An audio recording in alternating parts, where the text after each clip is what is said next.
Each day, for the past 10 days or so, I have been attempting to hypnotize myself.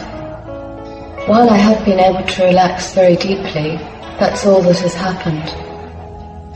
I am not aware of any resistance to letting myself fall into the unconscious.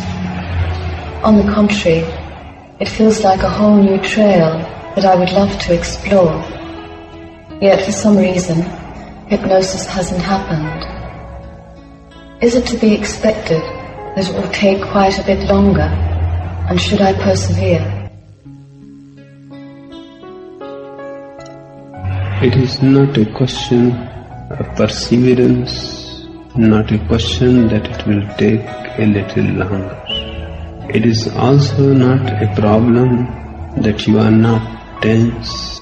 The problem is that the very idea of self-hypnosis creates a subtle tension of which you are not aware. Just think of the idea that you are trying to hypnotize yourself. Who is trying? Because you are trying to hypnotize yourself, your very trying is the barrier. And naturally, without trying, it will not happen. So you are in a dilemma. If you don't try, nothing happens.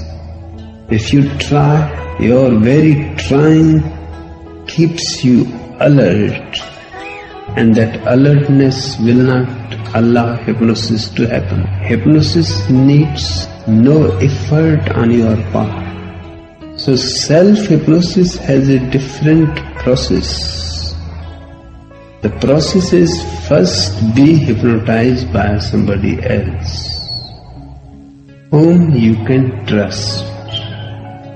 If you don't trust, then you will hold yourself against being hypnotized. Second, the person you choose to hypnotize you should not be a friend, a lover with whom you are very intimate, because then you won't take him seriously. You will giggle and laugh and that will destroy the whole thing. You should choose a person you have respect, you have trust, you feel a certain integrity in the person, and then let him hypnotize you. A relaxation is happening, so there is no difficulty. On your part you relax. Just a small part cannot relax because you are trying to hypnotize yourself. That part also will be relaxed. Somebody else is doing it. Or if you are afraid of people hypnotizing you, because centuries of condemnation of hypnosis have made people afraid that if you are hypnotized by someone, you will be under his power. Then he can manage anything for you to do, and you will have to do it. Then you can use a tape recorder. Nobody disrespects a tape recorder. Nobody distrusts a tape recorder. Nobody is intimate with a tape recorder. Nobody loves a tape recorder. So all the conditions that are needed, the tape recorder fulfills. And it is your tape recorder. Close the room. Put in the tape recorder all the suggestions that you have been doing to yourself. Then relax and let the tape recorder do the hypnotizing. So either a tape recorder or a person, whichever you feel better. I will suggest a person, because a person will take care. The tape recorder is poor. Whatever you have suggested, it will repeat. It cannot do anything else. It is a Pandit, a Rabbi. You choose anybody from here. Kavisha will be helpful to you. So let the other person hypnotize you, and while you are in deep hypnosis, the other person simply gives you one suggestion, that if you count from 1 to 7 slowly, anytime you want to be hypnotized, you simply relax and count from 1 to 7 and you will be hypnotized. So there is no effort on your part to hypnotize. You have nothing to do, you have simply to count, and that too comes from your unconscious, not your conscious. Conscious is completely relaxed.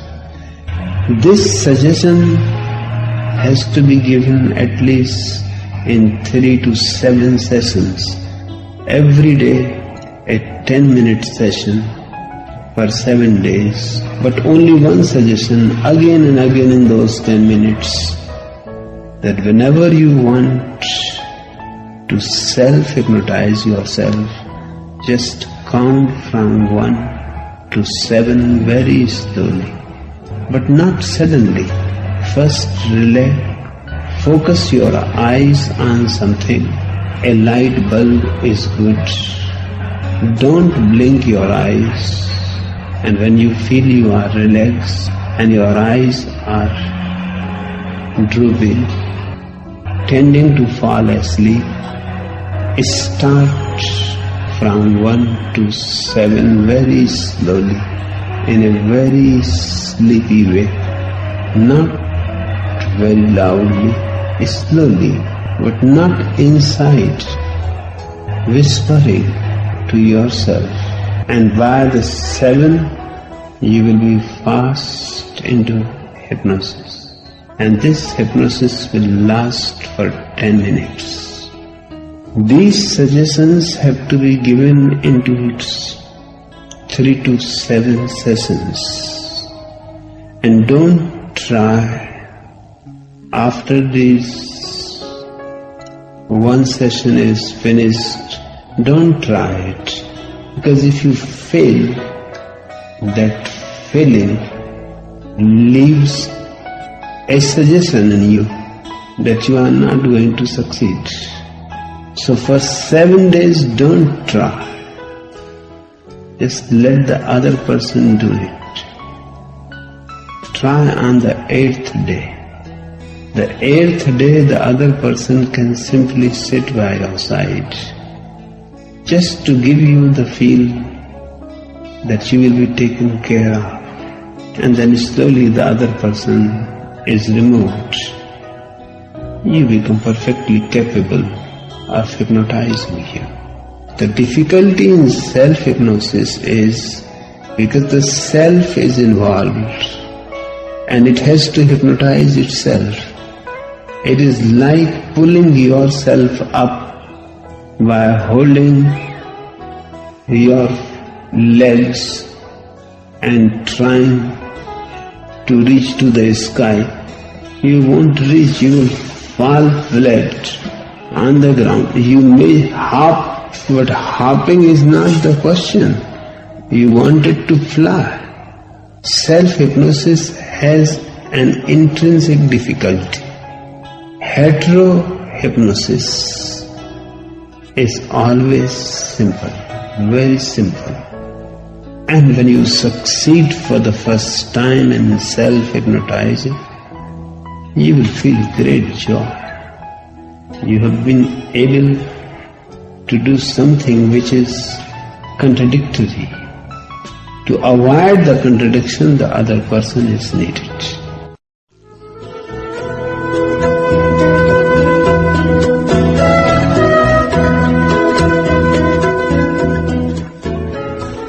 Beloved Bhagwan, other evening, I tried the technique you suggested, to be hypnotized. Although I became more deeply relaxed than I ever have, I still remained quite conscious. So it seems I did not tap into the unconscious and any unconscious memories. But I did have many images passing rapidly through my mind, which I described aloud. Is there any point in doing this?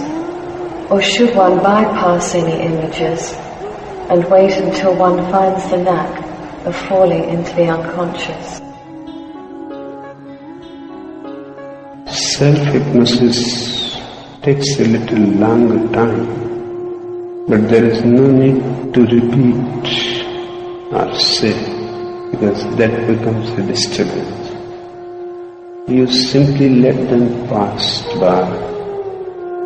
You just watch and go on relaxing more and more.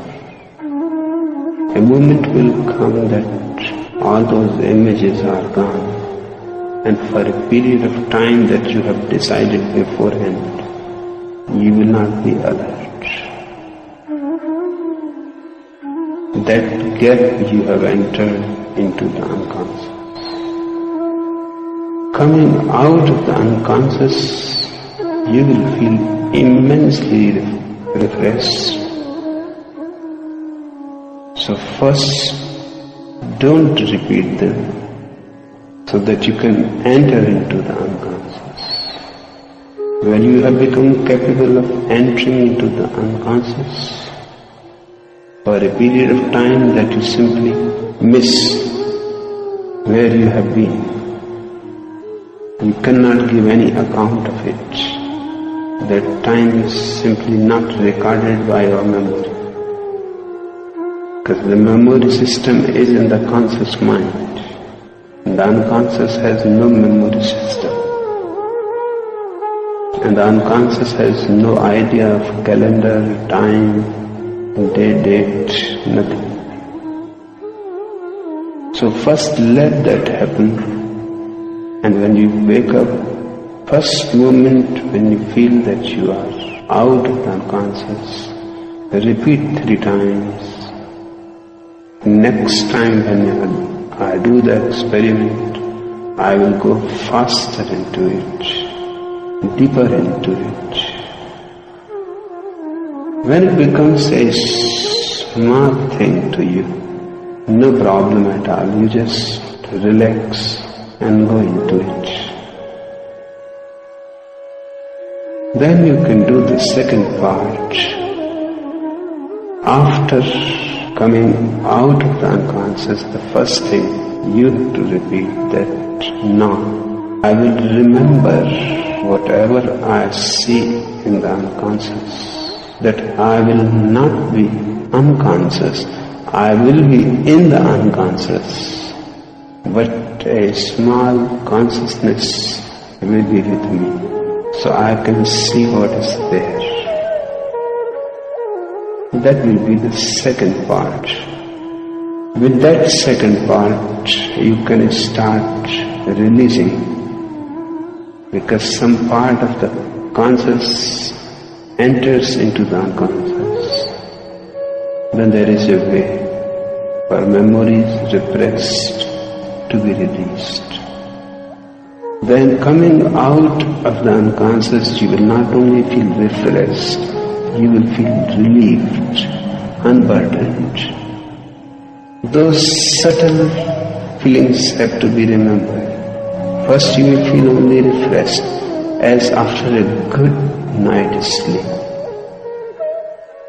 Second, you feel unburdened.